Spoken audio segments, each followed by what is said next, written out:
കഴിഞ്ഞ എപ്പിസോഡിൽ നമ്മൾ ഡേറ്റിങ്ങിനെ കുറിച്ച് പഠിക്കുകയുണ്ടായി. എന്താണ് ഡേറ്റിംഗ്, എങ്ങനെയാണ് ഡേറ്റ് ചെയ്യേണ്ടത്, എന്തിനാണ് ഡേറ്റ് ചെയ്യേണ്ടത് എന്നൊക്കെ. പക്ഷെ അതിനിടയിൽ സാർ വളരെ ഇമ്പോർട്ടന്റ് ആയിട്ടുള്ള ഒരു പോയിന്റ് പറഞ്ഞു. ഡേറ്റിങ്ങും സ്നേഹമല്ല, നമ്മുടെ സ്നേഹത്തിലേക്ക് ഇതുവരെയും എത്തിയിട്ടില്ല. അപ്പൊ എന്താണ് സ്നേഹം, എങ്ങനെയാണ് നമുക്ക് സ്നേഹത്തിലേക്ക് എത്താൻ പറ്റുന്നത്? അതിനുള്ള ഉത്തരം തരാൻ സാർ നമ്മുടെ ഒപ്പം ഇന്നുണ്ട്. പക്ഷെ അതിനു മുന്നേ ഈ സ്നേഹത്തെ കുറിച്ച് നമ്മുടെ യുവതീ-യുവാക്കന്മാർക്കുള്ള അഭിപ്രായം എന്താണെന്ന് കാണണ്ടേ? അതിലേക്ക് നമുക്ക് ആദ്യം പോകാം. പ്രേമത്തെ കുറിച്ച് ചിന്തിച്ചിട്ടുണ്ടോ? എന്താ ഈ ട്രൂ ലവ് അല്ലെങ്കിൽ ലവ് എന്നൊക്കെ പറയുന്നത് എന്തായിരിക്കും? ലവ് എന്ന് പറയുന്ന പല രീതിയിലുണ്ടല്ലോ. ഇപ്പം അമ്മയുടെ ലവ് ആണ് നമ്മൾ ആദ്യം കാണുന്നത്. ലൈക്ക് അതാണ് ആദ്യം നമ്മൾ എക്സ്പീരിയൻസ് ചെയ്യുന്നത്. അമ്മ ലൈക്ക് നമ്മൾ ഉദരത്തിലായിരുന്നപ്പോൾ തന്നെ നമ്മളെ കാണാതെ സ്നേഹിച്ച, അപ്പം അത് അൺകണ്ടീഷണലി അല്ലെങ്കിൽ എന്താ കാണുന്നത്, അതിന് കാഴ്ചയുടെയോ അല്ലെങ്കിൽ സ്പർശനത്തിൻ്റെ ഒന്നും ആവശ്യമില്ല. ലവ് അത് അൺകണ്ടീഷണൽ ആണ്. അത് അമ്മയുടെ ലവ് ആണ് ആദ്യം ട്രൂ എന്നാണ് ഞാൻ വിശ്വസിക്കുന്നത്. പ്രണയം പോലുള്ള കോൺസെപ്റ്റുകൾ അതൊരു ആഫ്റ്റർ മാരേജ് കഴിഞ്ഞിട്ട് ഉള്ള ഒരു വരേണ്ട ഒരു കാര്യമായിട്ടാണ്, അങ്ങനെയാണ് എൻ്റെ ഒരു കാഴ്ചപ്പാട്. ട്രൂ ലവിനെ പറ്റി ഓരോരുത്തർക്കും ഓരോ സ്വന്തമായിട്ടുള്ള അഭിപ്രായം, പെർസ്പെക്റ്റീവ് ഒക്കെ കാണും. ഇപ്പോൾ എൻ്റെ പറയുകയാണെങ്കിൽ രണ്ടുപേര് തമ്മിൽ കംപ്ലീറ്റ് കമ്മിറ്റ്മെൻറ്റിൽ ലോയലായിട്ട് മുന്നോട്ട് എന്തും നേരിടാൻ തയ്യാറായി ഒരുമിച്ച് പോകുന്നതിന് ട്രൂ ലവ് എന്ന് ഞാൻ പറയും. പരസ്പരം അങ്ങോട്ടും ഇങ്ങോട്ടും അറിഞ്ഞ് അവരുടെ സാഹചര്യം മനസ്സിലാക്കി അവരെ സ്നേഹിക്കുന്നതാണ് ലവ്. പരസ്പരമുള്ള ഒരു കമ്മിറ്റ്മെൻറ്റും അവർ തമ്മിലുള്ള സ്നേഹവും, അങ്ങനെയാണ് ഒരു ലവ് എന്ന് പറയുന്നത്. പരസ്പരം ഒരു റെസ്പെക്റ്റ് കൊടുക്കുക, അയാളേക്കും റെസ്പെക്റ്റ് കൊടുക്കുക, നമുക്കും കൊടുക്കുക. നമ്മുടെ ഇരിക്കുന്ന പ്രൊഫഷണലാണെങ്കിൽ എന്താണ് ഒരു ബഹുമാനം കൊടുക്കുക, ഒരു ഈഗോയോ അങ്ങനെയല്ല. അവർക്ക് എല്ലാവർക്കും റെസ്പോൺസിബിലിറ്റീസ് ഉണ്ട്. അപ്പോൾ ഒരു റെസ്പെക്റ്റ് കൊടുത്ത് പെരുമാറുക. സ്നേഹം പറയുമ്പോൾ ആദ്യമേ നമ്മൾ അവരുടെ പോസിറ്റീവ് സൈഡ് കണ്ടിട്ടായിരിക്കും നമ്മൾ ആദ്യമേ ഇഷ്ടപ്പെടുന്നത്.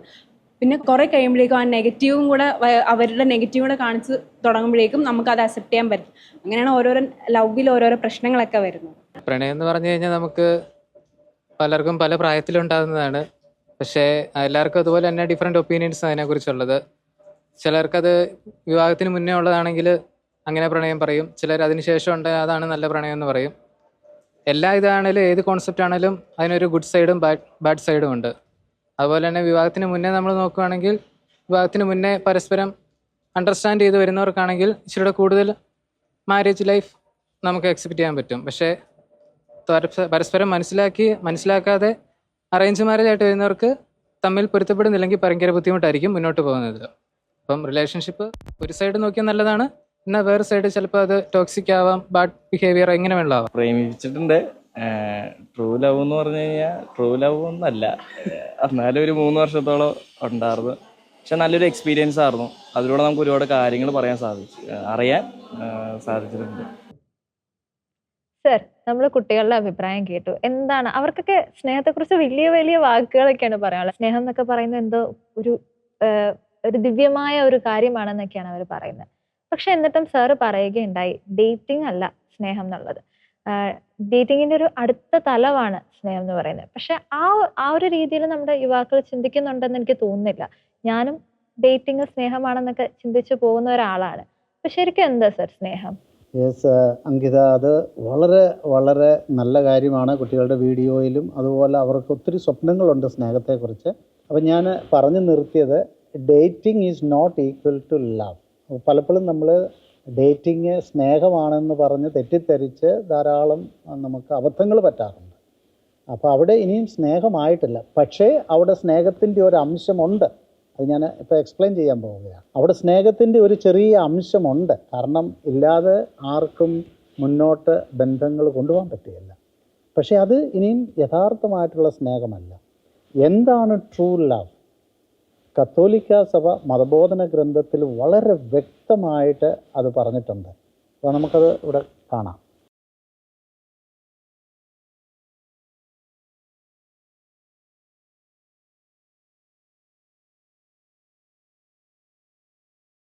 സ്നേഹത്തിൻ്റെ ശരിയായിട്ടുള്ള അർത്ഥം എന്ന് പറയുന്നത് അപരൻ്റെ നന്മയാണ്. The good of the other. ഇത് വളരെ വളരെ ഒരു ഡീപ്പായിട്ടുള്ള ഒരു ഡെഫിനേഷനാണ്. ഒരു ചെറിയ സെൻറ്റൻസ് ആണെങ്കിലും അവരൻ്റെ നന്മ ആഗ്രഹിക്കുന്നതാണ് സ്നേഹത്തിൻ്റെ ക്ലൈമാക്സ്. അപ്പോഴേ ഈ പ്രിൻസിപ്പിൾ നമ്മൾ പലയിടത്തും അപ്ലൈ ചെയ്ത് നോക്കാം. ഡേറ്റിങ്ങിൽ നിങ്ങൾ സ്നേഹമെന്ന് പറഞ്ഞു, നിങ്ങൾ കഴിഞ്ഞ എപ്പിസോഡിൽ ചോദിച്ചു how far is to far, എനിക്ക് എവിടം വരെ പോകാം, എന്തൊക്കെ ചെയ്യാം, ഡൂസ് ആൻഡ് ഡോൺസ് ഒക്കെ പലരും എന്നോട് ചോദിച്ചില്ലേ. അപ്പോൾ ഇവിടെ ഇതാണ് നമ്മൾ അപ്ലൈ ചെയ്യേണ്ടത്. ഞാൻ ഈ വ്യക്തിയുമായിട്ടുള്ള റിലേഷൻഷിപ്പിൽ ഈ വ്യക്തിയുടെ നന്മയാണോ ആഗ്രഹിക്കുന്നത്, അതോ എൻ്റെ നന്മയാണോ ആഗ്രഹിക്കുന്നത്? അവരെൻ്റെ നന്മയാണോ അതോ എൻ്റെ നന്മയാണോ ആഗ്രഹിക്കുന്നത്? അപ്പോൾ ഇന്ന് ഡേറ്റിങ്ങിലൊക്കെ നമുക്ക് ഒത്തിരി അബദ്ധങ്ങൾ പറ്റുന്നത് എന്തുകൊണ്ടാണ്? I need something from the other person. പക്ഷേ അതിൻ്റെ ജസ്റ്റ് ഓപ്പോസിറ്റാണ് സംഭവിക്കേണ്ടത്. എനിക്ക് ഈ വ്യക്തിക്ക് വേണ്ടി എന്തെല്ലാം ചെയ്യാൻ പറ്റും, ഈ വ്യക്തിക്ക് വേണ്ടി എന്തെല്ലാം കൊടുക്കാൻ പറ്റും. അങ്ങനെ വരുമ്പോൾ ആരും ഫിസിക്കലി അബ്യൂസ് ചെയ്യുകയോ എനിക്ക് എവിടെ തൊടാം, എന്തൊക്കെ ചെയ്യാം, ഏത് രീതിയിലൊക്കെ എനിക്ക് ആ ആളുമായിട്ട് ഇടപെടാം, എന്തൊക്കെ ചെയ്യാം എന്നുള്ള ചോദ്യങ്ങളെല്ലാം വളരെ അപ്രസക്തമായിട്ട് മാറും. മനസ്സിലായില്ലേ? അപ്പോൾ ഈ ഒരു പ്രിൻസിപ്പിള് എനിക്കൊന്ന് സഭ തന്നിരിക്കുന്ന ഏറ്റവും വലിയ സെൻറ്റ് തോമസ് അക്വീനസിൻ്റെ സുമ്മാ തിയോളജിക്കായിൽ നിന്നും അത് സഭ തന്നിരിക്കുന്ന വലിയൊരു ഒരു ഒരു ഡെഫിനേഷനാണ്.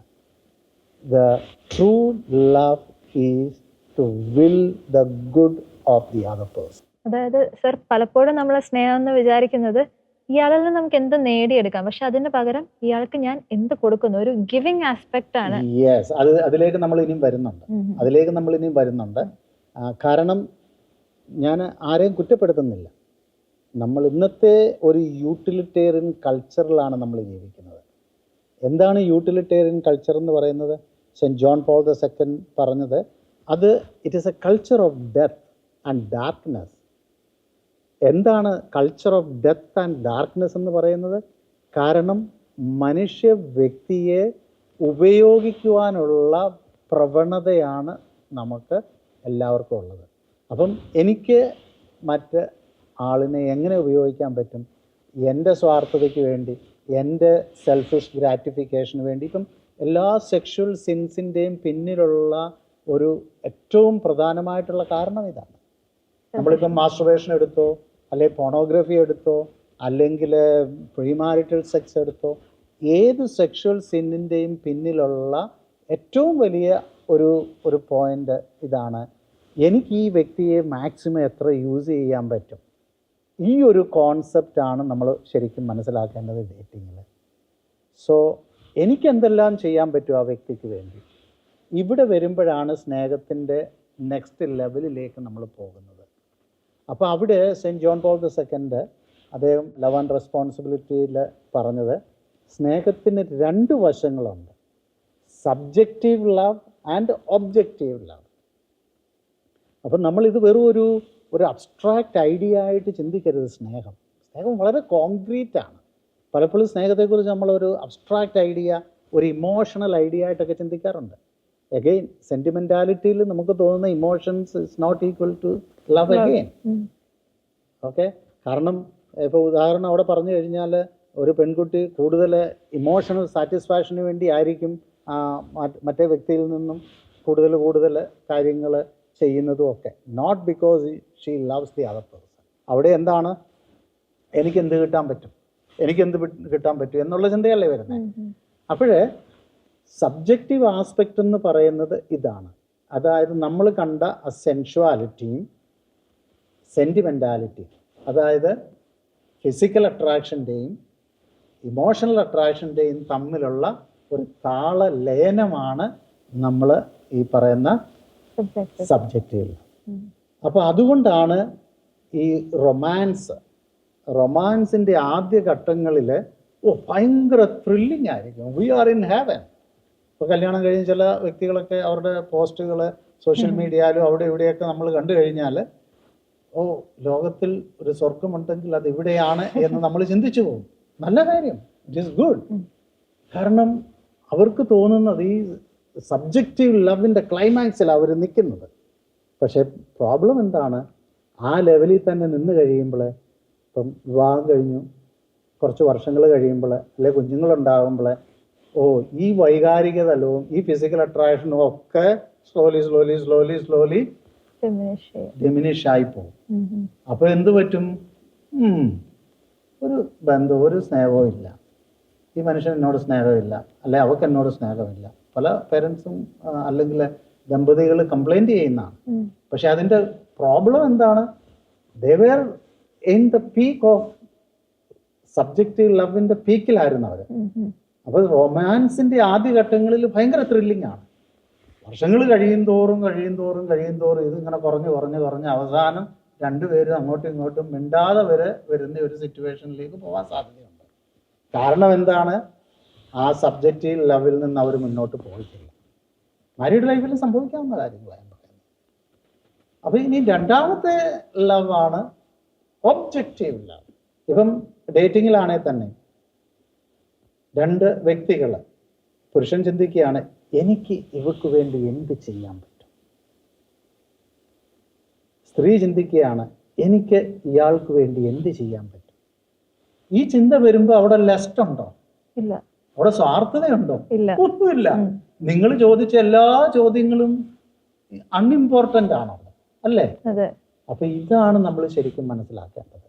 ഒബ്ജക്റ്റീവ് ആസ്പെക്ട് എന്ന് പറയുന്നത് സ്നേഹത്തിന്റെ വസ്തുനിഷ്ഠമായ വശമാണ്. അപ്പൊ ഇവിടെ എന്താ സംഭവിക്കുന്നതെന്ന് പറഞ്ഞാൽ അവരിന് വേണ്ടി എനിക്ക് എന്ത് ചെയ്യാൻ പറ്റും, എൻ്റെ ചിന്ത മുഴുവനും അബൌട്ട് ദി അതർ പേഴ്സൺ. മനസ്സിലായില്ലേ? അപ്പൊ ഇവിടെ ഞാൻ എന്ന വ്യക്തിയിൽ നിന്ന്, ദ ഐ, ഇതിൽ നിന്ന് ഞാൻ അങ്ങ് പുറത്തേക്ക് പോവുകയാണ്. ഞാൻ എന്ന വ്യക്തിയിൽ നിന്ന്, എൻ്റെ ഈഗോയിൽ നിന്ന്, എൻ്റെ സ്വാർത്ഥതയിൽ നിന്ന്, എൻ്റെ ലസ്റ്റ് ഫീലിങ്ങിൽ നിന്ന് എല്ലാം ഞാൻ ഇങ്ങ് പുറത്തേക്ക് പോവുക. രണ്ട് വ്യക്തികൾ ഇപ്പം ഡേറ്റിംഗ് നടത്തുന്ന വ്യക്തികളാണെങ്കിൽ ഈ രണ്ട് വ്യക്തികളും ഇതേ ലെവലിൽ ചിന്തിക്കുമ്പോൾ ഇത് രണ്ടും പുറത്തേക്ക് വരും. പുറത്തേക്ക് പോയിട്ട് അതങ്ങ് ശൂന്യമായി പോവുകയില്ല. ഇറ്റ് ഈസ് ഫോക്കസിങ്, വേറെ എന്തിലോ അത് ഫോക്കസ് ചെയ്യുന്നു. എന്തിലാണ് അവർ ഫോക്കസ് ചെയ്യുന്നത്? ഇപ്പം ഡേറ്റിങ്ങിൻ്റെ കൺക്ലൂഷനിലേക്ക് നമ്മൾ വരികയാണ്. എന്തിലാണ് അവർ ഫോക്കസ് ചെയ്യുന്നത്? ഞാൻ എന്നിൽ നിന്ന് പുറത്തു വന്നു, നീ നിന്നിൽ നിന്ന് പുറത്തു വന്നു, ഇനി എന്താണ്? നമുക്കൊരു മനോഹരമായ കുടുംബജീവിതം കെട്ടിപ്പടുക്കണം. ഇനി എന്താണ് കുടുംബജീവിതത്തിൽ? നമുക്ക് ദൈവം തരുന്ന കുഞ്ഞുങ്ങളെ സന്തോഷത്തോടെ സ്വീകരിക്കണം. ഇനി എന്താണ്? ദൈവത്തിൻ്റെ പദ്ധതി അനുസരിച്ച് നമുക്ക് ജീവിക്കണം, കുഞ്ഞുങ്ങളെ വളർത്തണം. ഇതാണ് അതിനകത്തിലുള്ള ഒബ്ജക്റ്റീവ് ആസ്പെക്ട്. അതാണ് സ്നേഹത്തിൻ്റെ വസ്തുനിഷ്ഠമായ. അപ്പം അവിടെ എന്ത് സംഭവിക്കും? ഇനിയും സ്നേഹത്തിൻ്റെ ഒരുപാട് ഗുണങ്ങൾ നമ്മൾ പറയുമ്പോൾ അതെല്ലാം നമുക്ക് അപ്ലൈ ചെയ്യാൻ പറ്റും. അവിടെ നമ്മളെ തന്നെ മറന്നുകൊണ്ട്, നമ്മുടെ സ്വാർത്ഥതയെ ഇല്ലായ്മ ചെയ്തുകൊണ്ട്. അപ്പോൾ അവിടെ ഒരിക്കലും ഒരു വ്യക്തിക്ക് മറ്റേ വ്യക്തിയെ ഉപയോഗിക്കാൻ തോന്നുകയില്ല. We are out of the utilitarian attitude.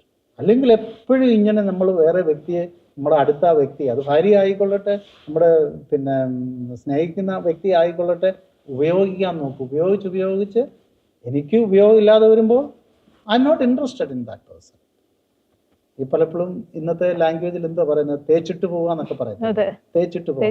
തേച്ചിട്ട് പിന്നെ നമ്മൾ പറയും അവൾ എന്നെ തേച്ചിട്ട് പോയി, അവൻ എന്നെ തേച്ചിട്ട് പോയി. എന്താ കാര്യം? എന്നാ രണ്ടുപേരുടെയും ആ ഒരു വൈകാരിക തലം നിന്നു. ആർക്കും അങ്ങോട്ടും ഇങ്ങോട്ടും ഇനി ഒന്നും നേടാനില്ല. ഡൺ. മനസ്സിലായില്ലേ? അപ്പൊ ഇതാണ് ശരിക്കും ഈ ഒബ്ജക്റ്റീവ് ആസ്പെക്ട് ഓഫ് ലവിലാണ് ശരിക്കും നമ്മുടെ ഡേറ്റിങ്ങിന്റെ ഒരു ഫൈനൽ സ്റ്റേജിലേക്ക് എത്തുന്നത്. ക്ലിയർ ആയോ? അത് എന്തെങ്കിലും ചോദ്യം ഉണ്ടോ? സാർ, പലപ്പോഴും നമ്മൾ ഡേറ്റിംഗ് എന്നൊക്കെ പറയുമ്പോൾ ആ ഒരു സബ്ജക്റ്റീവ് ലെവൽ, ആ വൈകാരികതയിലും ആ ഒരു ഇമോഷണൽ അറ്റാച്ച്മെന്റിലും ഒക്കെ നമ്മൾ നിന്ന് പോവാണ്, സ്റ്റക്കായി പോവാണ്. പക്ഷെ സാർ ഇപ്പൊ പറയുകയുണ്ടായി നമ്മൾ ശരിക്കും അതിൽ നിന്നും പുറത്തു വന്ന് ഒബ്ജക്റ്റീവ് ആയിട്ടുള്ള സ്നേഹത്തെക്കുറിച്ചുള്ള ആ ഒരു മാനത്തിലേക്ക് നമ്മൾ കടന്നു വരണമെന്ന് സാറ് പറയുകയുണ്ടായില്ലേ? അത് ശരിക്കും ഒരു പുതിയൊരു റെവലേഷൻ തന്നെയാണ്. അതേക്കുറിച്ച് സാറിന് എന്തെങ്കിലും? അങ്കിത, ശരിയാണ്. പലപ്പോഴും നമ്മൾ ഈ സബ്ജക്റ്റീവ് ആസ്പെക്ട് ഓഫ് ലവ്, സ്നേഹത്തിലാണ് നമ്മൾ ഡേറ്റിങ് കുരുങ്ങിക്കിടക്കുന്നത്. അതുകൊണ്ടാണ് പലപ്പോഴും ഡേറ്റിങ്ങിൽ നമ്മൾ ഫെയിലിയർ എന്ന് പറയും, അല്ലെങ്കിൽ മുമ്പേ നമ്മൾ പറഞ്ഞതുപോലെ ഒരാൾ തേച്ചിട്ട് പോയെന്ന് പറയും, പിന്നെ നിരാശയായി, പ്രശ്നങ്ങളായി, അല്ലെ വേറെ ആളുകളെ നോക്കുന്നത്. അപ്പോൾ ഇതൊരു പ്രത്യേക കാരണമാണ്. ഈ സബ്ജക്റ്റീവ് ആസ്പെക്റ്റ് നമ്മൾ അതിലങ്ങ് കുരുങ്ങിക്കിടക്കുന്നുണ്ട്. അപ്പോൾ ഈ ഒബ്ജക്റ്റീവ് ആസ്പെക്റ്റ് സ്നേഹത്തിൻ്റെ നമ്മളത് മനസ്സിലാക്കി അതിൽ നിന്ന് പുറത്തു വന്ന് ഒരു നല്ല കുടുംബജീവിതം കഴിക്കാനുള്ള ഒരു തീരുമാനമാകുമ്പോൾ നിങ്ങൾ go through the proper channel. വീട്ടുകാരുകൾ തമ്മിലുള്ള സംഭാഷണങ്ങൾ, കോൺവെർസേഷന്, ഫോർമലായിട്ട് ഒരു വിവാഹത്തിന്, അതിന് എൻഗേജ്മെൻറ്റിന് വേണ്ടതായ കാര്യങ്ങൾ ഫാമിലി ത്രൂ അത് ചെയ്യും. അവർക്ക് തീർച്ചയായിട്ടും വീട്ടുകാർക്ക് വളരെ സന്തോഷമുള്ള ഒരു കാര്യം. രണ്ടുപേർക്കും മനസ്സിനിണങ്ങി നല്ല ഒരു സ്പിരിച്വൽ ഫൗണ്ടേഷനിൽ ഒരു ബന്ധം തീർച്ചയായിട്ടും അത് ദൈവത്തിൻ്റെ പദ്ധതിയാണ് എന്ന് എല്ലാവരും വിശ്വസിക്കും. അപ്പോൾ അവിടെ അതിനുശേഷം അവർ മറ്റ് പ്രോസസ്സിലേക്ക് പോകും. പിന്നെ ജീവിതകാലം മുഴുവൻ അവർ ഡേറ്റ് ചെയ്യുക വിവാഹത്തിലൂടെ. അതെ, നമ്മള് ഇന്ന് ശരിക്കും സ്നേഹത്തിന് ഒരു പുതിയ അളവുകോലാണ് നമുക്ക് ലഭിച്ചിരിക്കുന്നത്. ഇത്രയും കാലം വിചാരിച്ച പോലെയൊന്നും അല്ല. വളരെ വസ്തുനിഷ്ഠമായിട്ട്, വളരെ കൺസൈസ് ആയിട്ട്, എന്നാൽ ഷാർപ്പായിട്ടുള്ള ഒരു മെഷർമെന്റ് നമുക്ക് തരികയാണ്. അപരന്റെ നന്മ ആഗ്രഹിക്കുന്നതാണ് സ്നേഹം. ഒന്ന് ഇവാലുവേറ്റ് ചെയ്ത് നോക്കുക, നിങ്ങളുടെ സ്നേഹബന്ധങ്ങൾ എവിടെ കിടക്കുന്നു? നിങ്ങൾ അപരന്റെ നന്മ ആഗ്രഹിക്കുന്നുണ്ടോ? നിങ്ങളുടെ പങ്കാളിയെ ഉപയോഗിക്കുന്നത് ഏത് രീതിയിലാണ്? യുവജനങ്ങൾ മാത്രമല്ല, എന്നെ കണ്ടുകൊണ്ടിരിക്കുന്ന മുതിർന്നവരാകട്ടെ, വിവാഹിതരാകട്ടെ, പ്രായമായവരാകട്ടെ, ഒന്ന് ഇവാലുവേറ്റ് ചെയ്ത് നോക്കുക. എന്നിട്ട് നമുക്ക് ഇതിനെക്കുറിച്ച് കൂടുതൽ അടുത്ത എപ്പിസോഡുകളിൽ നമുക്ക് അറിയാനുണ്ട്, പഠിക്കാനുണ്ട്. അതിലേക്ക് പോകുന്നതിന് മുൻപ് നിങ്ങൾക്ക് എന്തെങ്കിലും സംശയങ്ങൾ ഉണ്ടെങ്കിൽ ഇമെയിൽ ID പ്രൊവൈഡ് ചെയ്യുന്നുണ്ട്. നിങ്ങളുടെ സംശയങ്ങൾക്ക് ഞങ്ങൾ ആൻസർ തരാൻ മാക്സിമം പരിശ്രമിക്കുന്നതാണ്. അടുത്ത ആഴ്ച കാണുന്നത് വരെ നമുക്കൊരു ചെറിയ ബ്രേക്ക് എടുക്കാം. അടുത്ത ആഴ്ച നമുക്ക് വീണ്ടും കാണാം.